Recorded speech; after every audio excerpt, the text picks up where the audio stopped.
Welcome to Math 146 Statistics class at Highline Community College.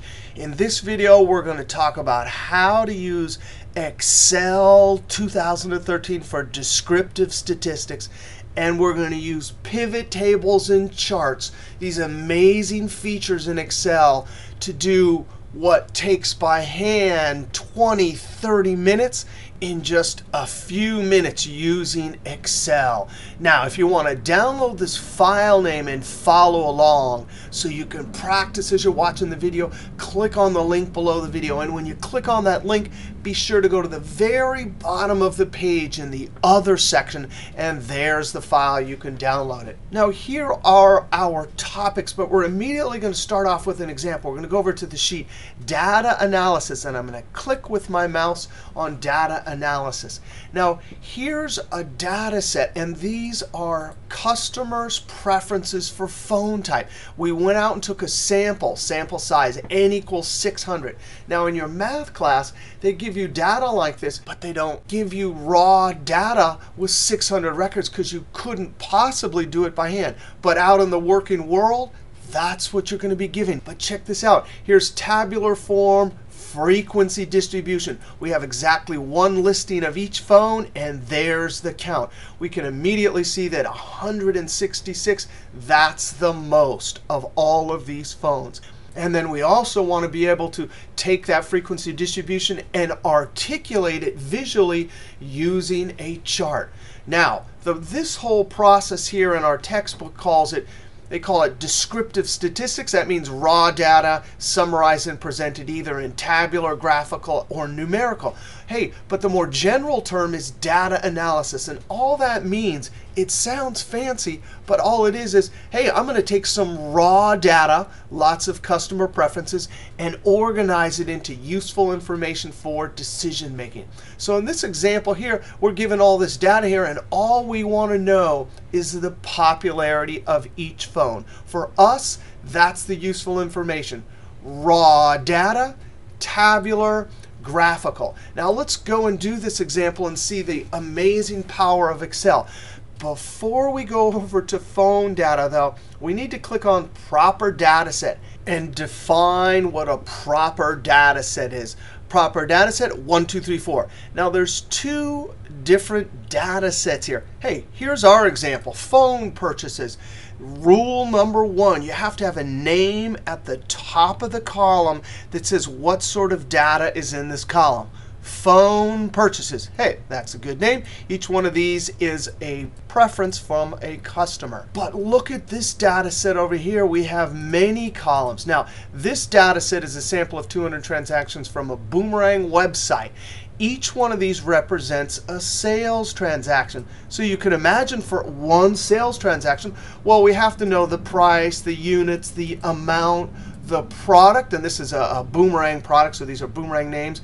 We happen to have customer age, even the flight of the Boomerang. But each one of these fields tells us what sort of data goes in this column.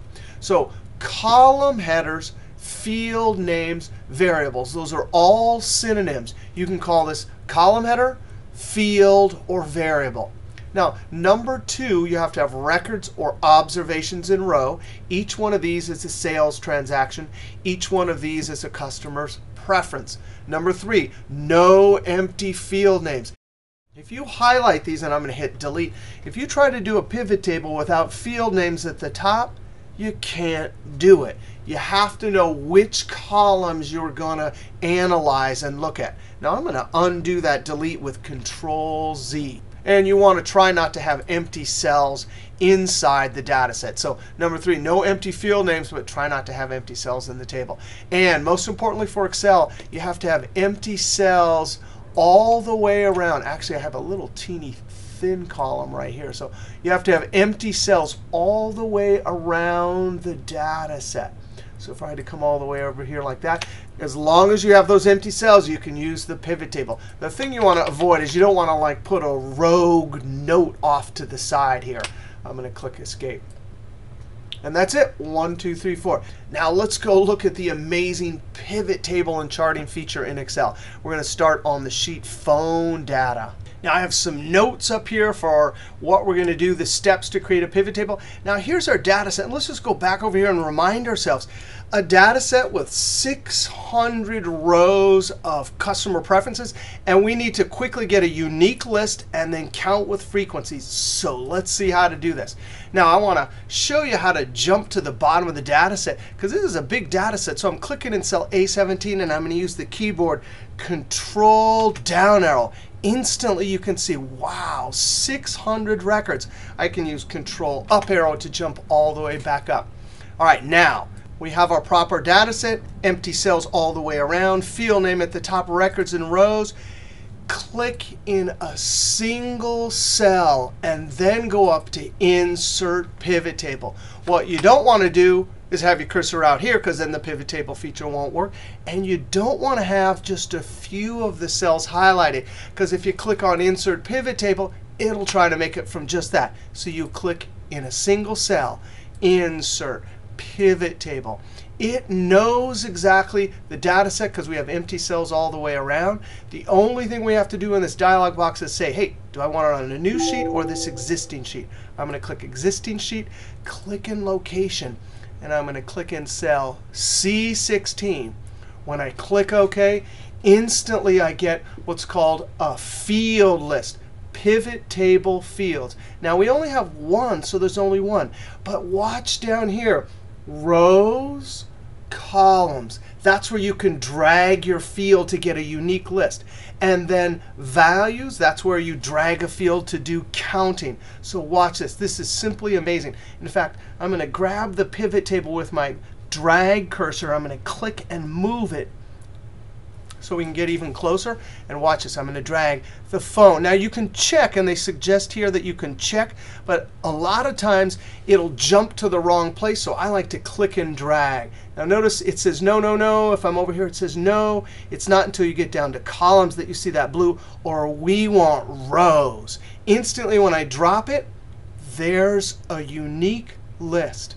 Now think about what we just did. 600 rows with all sorts of data. I have no idea what exactly the unique list is, but the pivot table instantly created a unique list.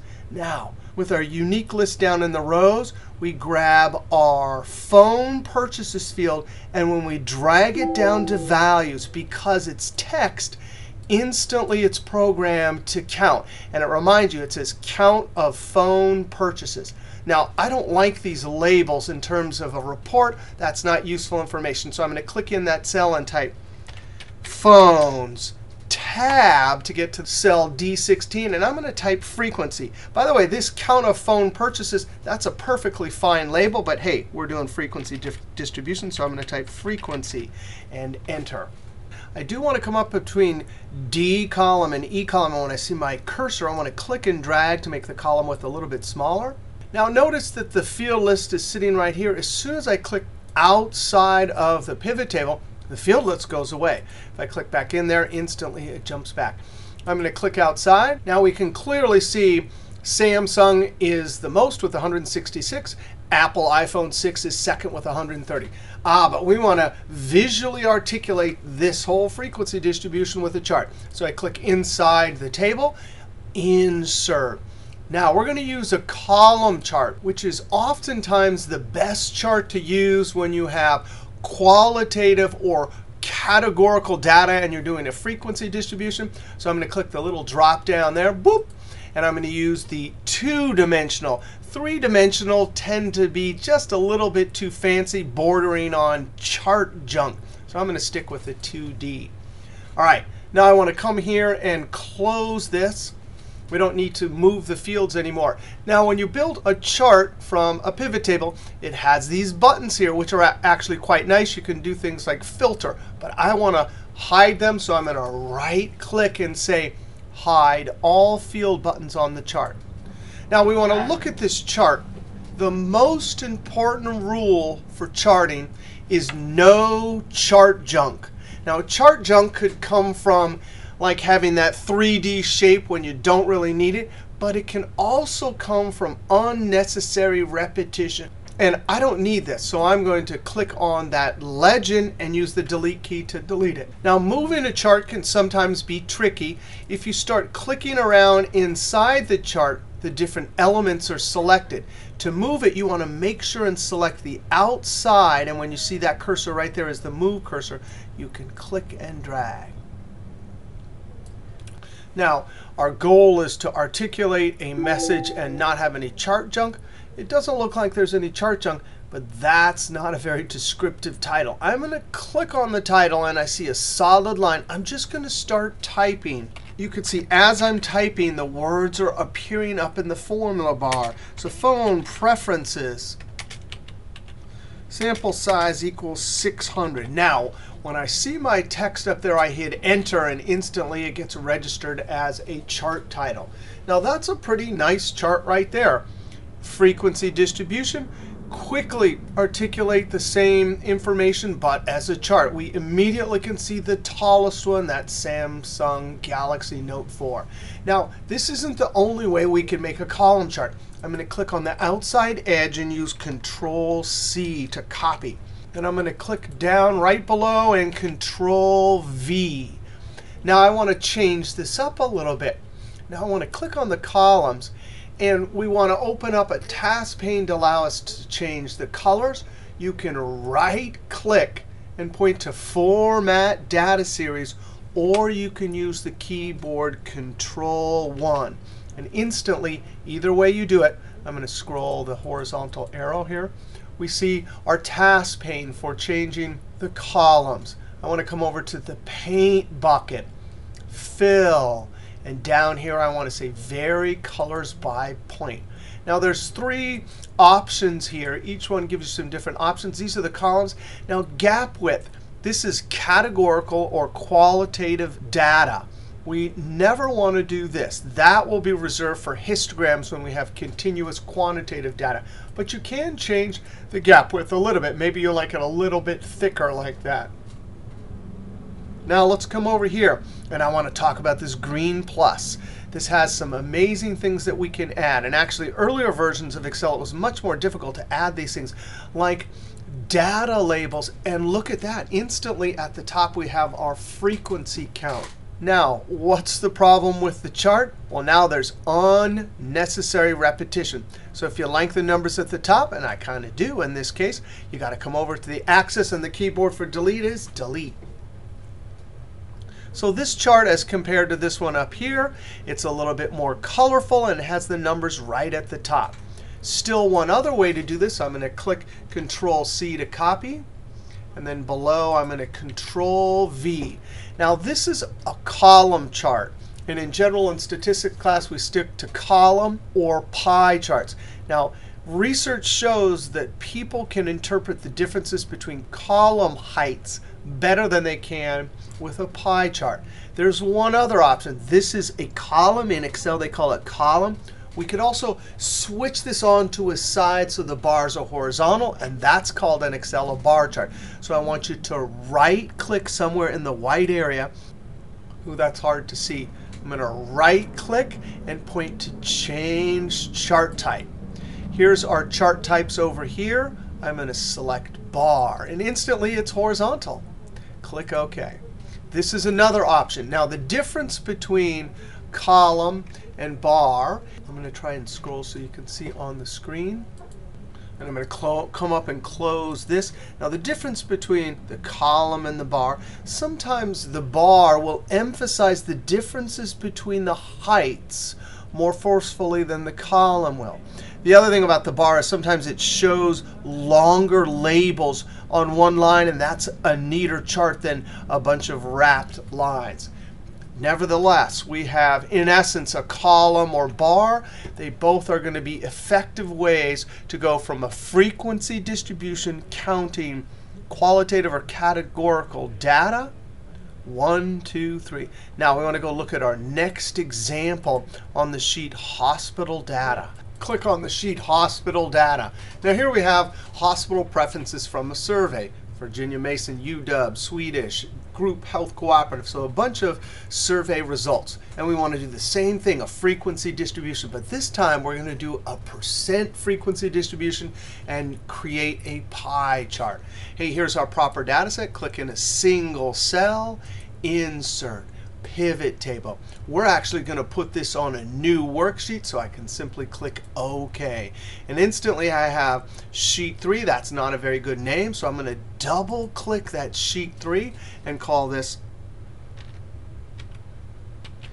Hospital Table and Chart Data and hit Enter. I'm going to drag the pivot table fields over here. Hey, and it's the same situation. We have a single column. And so when I drag this down to rows, instantly we get a unique list. Now I'm going to hold Control and roll the wheel on my mouse to zoom in. There's our unique list. I mean, that's pretty amazing from all that data. Now, if we drag the same field, a text field, down to values, it's programmed by default because it was text to count. Now let's rename this. I'm going to call this Hospital Tab and then percent frequency and enter. Now this is not percent frequency. Hey, how would we do percent frequency anyway? We take 74 divided by 559, 39 divided by 559, all the way down, including if we did 559 divided by 559, that would be either 1 as a number or 100% when the number is formatted with percent number format. So watch this. We're going to come over somewhere in the value area. It doesn't matter which cell, just one of them, and right-click, Show Values As. And you've got to be kidding me right there, percent of column total. When I click that, not only does it make the calculation for us, but it adds a nice percentage number format. Each one of these parts is now expressed as a percentage of the whole. And of course, the grand total is 100%. Now I'm actually going to come here and hit the F2 key to put it in edit mode. And I want to delete that grand.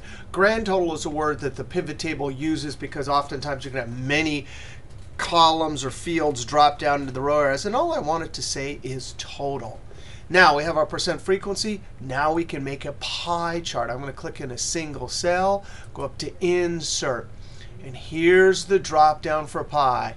Do not use three-dimensional pie charts. Not only is it chart junk, but because the pieces of the pie are proportions or percentages, when you tip it on its side, it distorts the percentages or proportions. So we're going to stick with good old two-dimensional pie.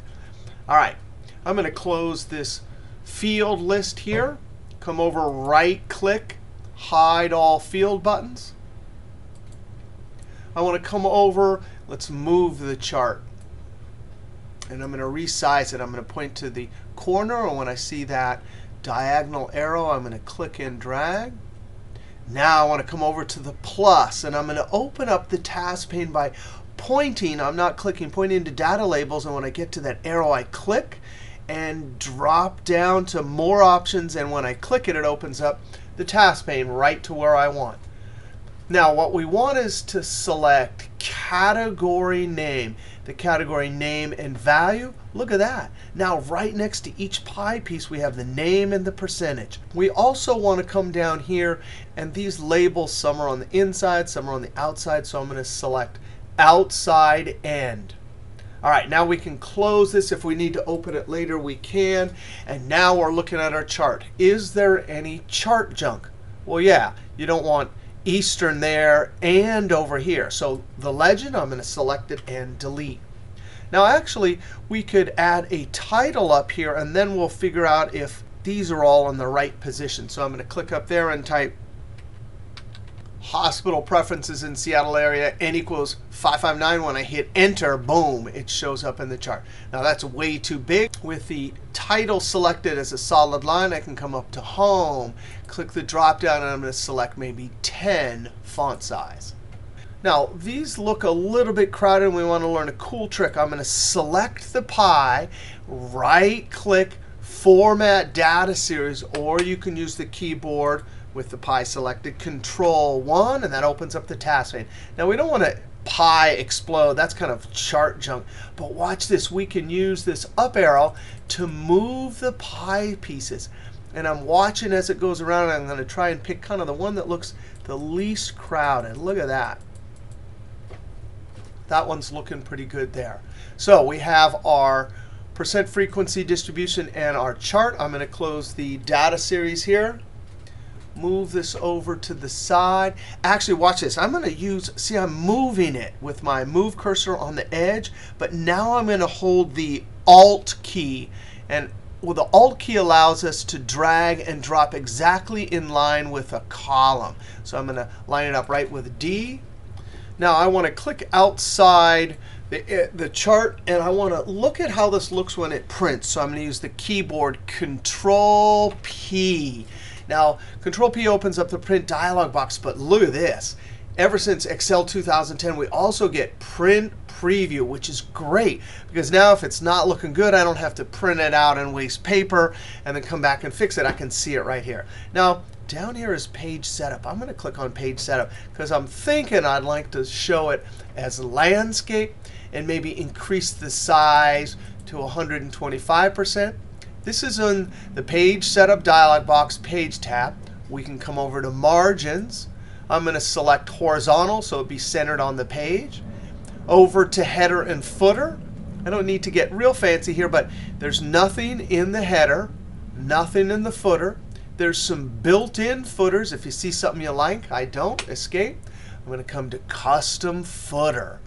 And check this out, 1, 2, 3. Now you can type whatever you want here, your name, your company name, whatever, and select like date, for example, tab. And then right in the middle, I can show the file name or the sheet name. I'm going to click sheet name.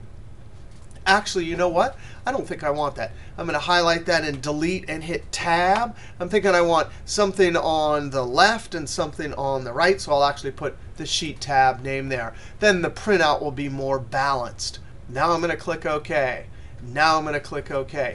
That's looking much better. Now notice hospital table and chart. When I typed it on the sheet, I didn't use spaces. Now I'm going to click Escape, and that page setup will stay there. And I'm going to come down here and edit this because I'd like to actually have spaces. Now what's so cool about linking the page setup to the sheet name is now when I hit Enter and Control P, there you can see it's totally dynamic. So is this date. All right, so that's looking pretty good. We're not going to print that out, but that's how we could print out our report. Now, one last point about this pie chart. Pies are good if you have percentages. But as I mentioned earlier in the video, the trend out in the working world is to use columns instead of pies. And research shows that the columns tend to show the differences between the pieces more effectively than a pie chart. But let's just copy this chart and change it to a column and look for ourselves. So I'm going to click on the outside edge, Control-C, click right below, and Control-V. Now I'm going to hold Control and roll my mouse. Hey, look, there's two charts that are exactly the same. Right-click in the white, change chart type, and I'm going to change it to a column. Click OK. Let's delete the labels at the top. So we have two charts here. They're both articulating the same information. Here's the column. Here's the pie. Now, this is preference. If you like the pie better than the column, by all means, choose that. But in recent years, the trend has been for effective articulation of your message. The column chart tends to do a slightly better job. I'm going to drag this down and Control and zoom in. All right, so we've seen two data sets where we had qualitative or categorical data. Now we want to scroll over to the sheet sales data. Now here's our transactional data set for sales from the Boomerang website, www.coloradoboomerangs.com. Field names at the top, records in rows. Each record is one transaction.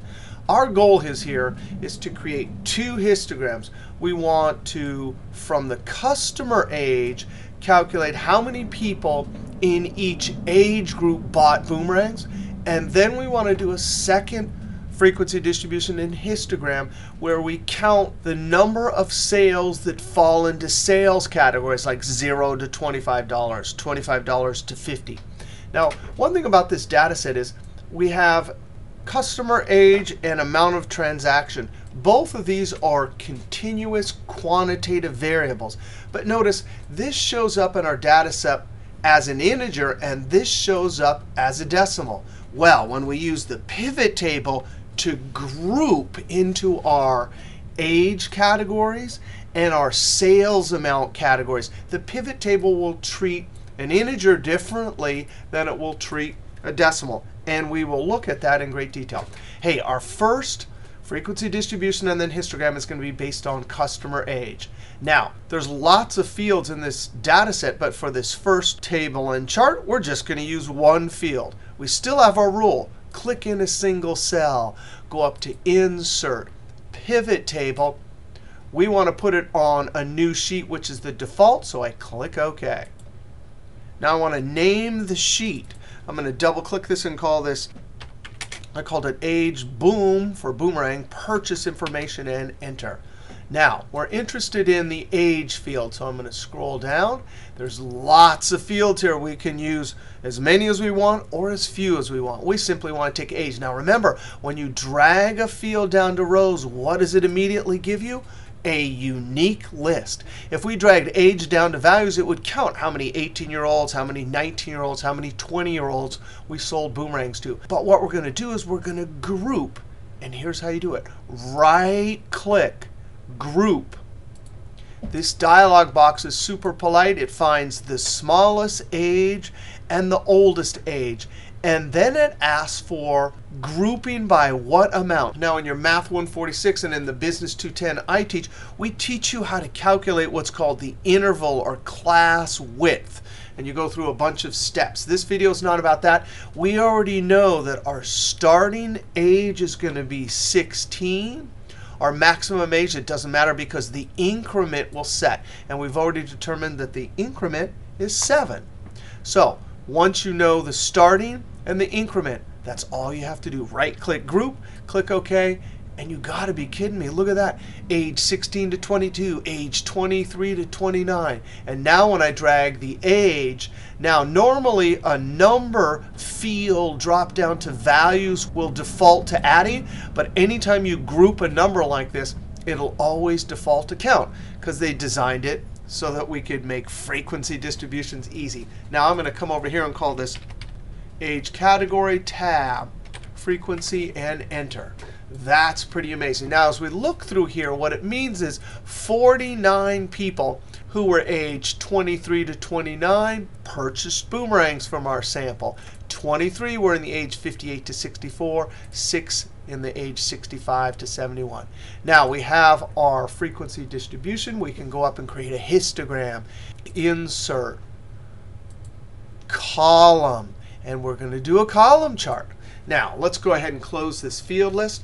This column chart is going to be different in that we change the gap width to 0. That will indicate visually that it is a continuous quantitative variable. But let's fix it up first. Right-click, hide all field buttons on chart. That looks like chart junk there. Unnecessary repetition, I'm going to delete. Let's click on the columns and either right-click Format Data Series or Control-1. And there's the gap width all the way to 0. That indicates that this is a continuous quantitative variable. Now let's go over to Fill, and I'm going to change it to Vary Color by Point. I also want to add a border. I'm going to say Solid and make sure it's black. That'll just differentiate between the columns since they're touching quite nicely. Now let's add, using our green plus, data labels to the top. That means the frequency for each category is at the top. If the frequency is there, we do not need this. This is unnecessary repetition chart junk, so I hit delete. We definitely need a label down here, so I'm going to click my plus and say Axis Titles. Click on the arrow and say Primary Horizontal. Now I can simply type Age Category and Enter.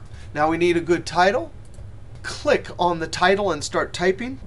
Count of purchases by age category, and Enter. Now that chart's looking pretty good there.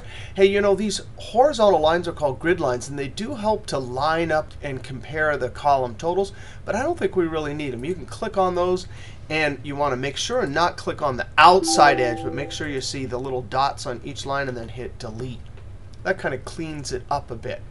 All right, so there we have, and I'm going to hold Alt and drag this right there. We can do page setup, but we have age, category, frequency distribution, and a beautiful histogram chart. Now, the point of a histogram chart is to show the shape of the continuous quantitative variable here.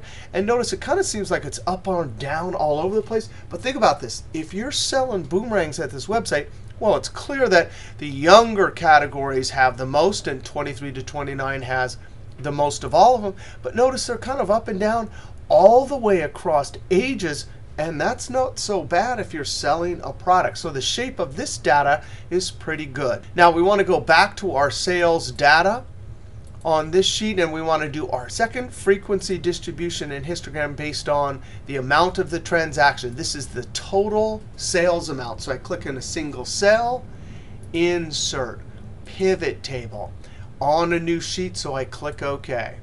Instantly I get a sheet. I'm going to double click and call this frequency for sales categories and enter. Now we can go up, and for amount of transaction, we drag it down to rows. Instantly, we get a unique list of all of the transaction amounts we had, but we want to count within categories like 0 to 25, 25 to 50. Right-click, group. Grouping dialog box. I love it. It shows me the smallest and the biggest. I'm going to highlight, and the smallest is going to be 0. The biggest is going to be 300 tab, and the increment is going to be 25. Now remember, these were decimal values. So when I click OK, watch what happens to the categories. 0 to 25, 25 to 50. What? Wait a second. If there's a 25 here and there's a 25 here, well, first off, where does the 25 go if there is a 25 in our data set? And the second thing is these labels are ambiguous. Well, as it turns out, the pivot table will never include the upper end. It'll always include the lower end. So if we had a 25, it would be in this category right here. Now, let's go ahead. We'll fix the ambiguous labels in just a second. I want to immediately drag the amount of the transaction down to values. And look at that. In the $20 to $25 range, we had 53 transactions. In the 25 to 50, we had 44. And as we get to our bigger dollar amounts, it makes sense that there's fewer and fewer transactions. So the shape of this data is a typical shape for retail. Now, let's change the label here. Sales category tab and frequency. Enter. I'm going to click and drag that column header and click and drag this column header. So our tabular form is looking pretty good there. Click in a single cell, insert, column, drop down, two-dimensional. Close this. Right-click, hide all fill buttons on chart. Delete the unnecessary repetition. Right-click format or Control-1. Change gap width to 0. Click on the paint bucket. I'm going to vary colors by point. Solid line. It's got black. I'm clicking over here. That's looking pretty good. Notice I had to click outside to take a look at it. When the columns are selected, it's hard to see. Now I'm going to click over here, and let's do data labels on the top. We don't need this over here. Delete. Think of a good name. Frequency by sales category, and enter. Now I'm going to drag this over and do that Alt trick so I can get it right next there. We could do page setup. What's wrong with this chart? Well, wait a second. We absolutely need a label down here. So I'm going to come over, click the plus, axis, and click on the arrow here and say primary horizontal.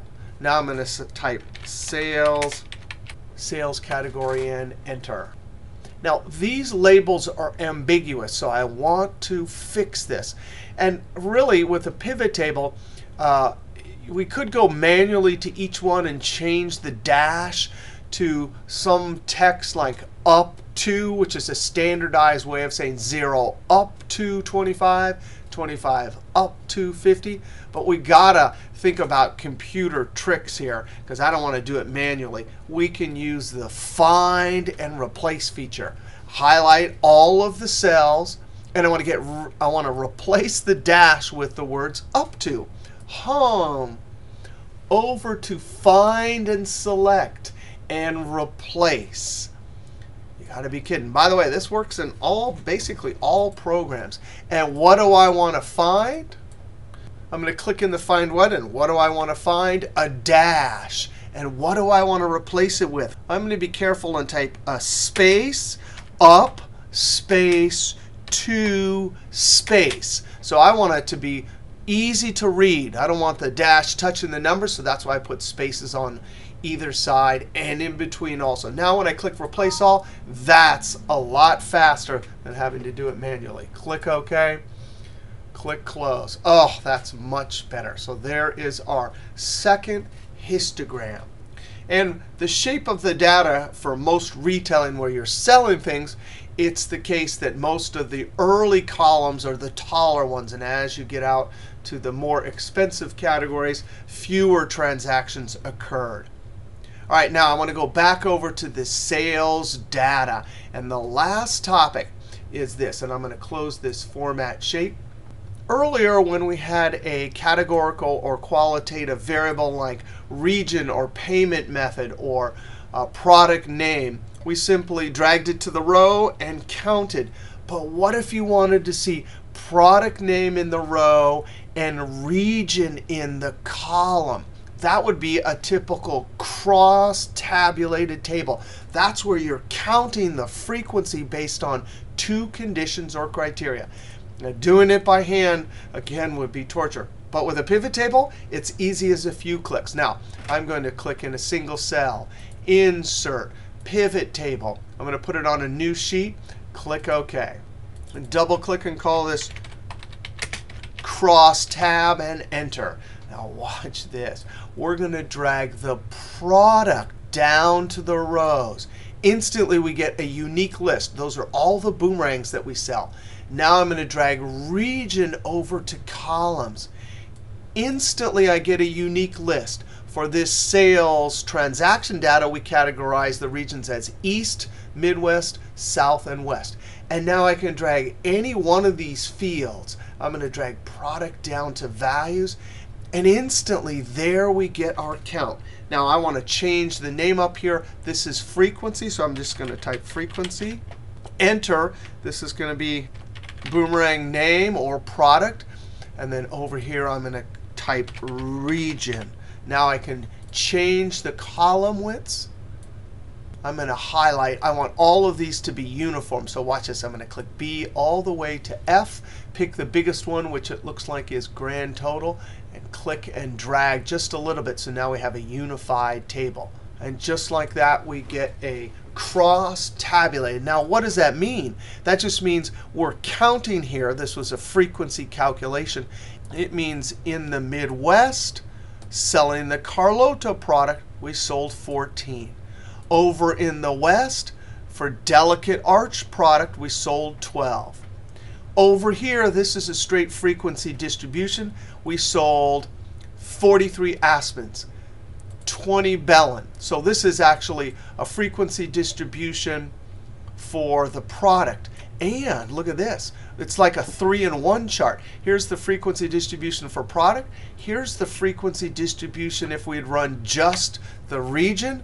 That's the second one. And the interior is counting with two conditions or criteria. It went through that transactional data set and found all the Midwests, Carlota, and counted them. There were 14.